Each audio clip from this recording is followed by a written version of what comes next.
اعوذ باللہ من الشیطان الرجیم، بسم اللہ الرحمن الرحیم۔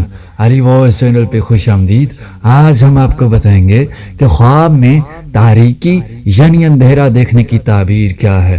حضرت ابن سریر رحمۃ اللہ علیہ فرماتے ہیں کہ خواب میں تاریکی راہ دین میں گمراہی ہے۔ اگر دیکھے کہ تاریکی خود لی ہے یا اس کو کسی نے دی ہے تو دلیل ہے کہ اسی قدر نقصان اور گمراہی پائے گا۔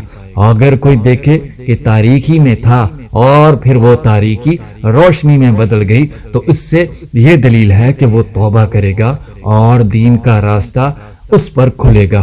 حضرت ابراہیم کرمانی رحمۃ اللہ علیہ فرماتے ہیں کہ اگر کوئی دیکھے کہ وہ پہلے تاریکی میں تھا، اندھیرے میں، اور پھر اس پر روشنی ہو گئی اور پھر تاریکی میں گیا تو دلیل ہے کہ یہ شخص منافق ہے، فرمان حق تعالی ہے، اور جب اندھیرا ہوتا ہے تو وہ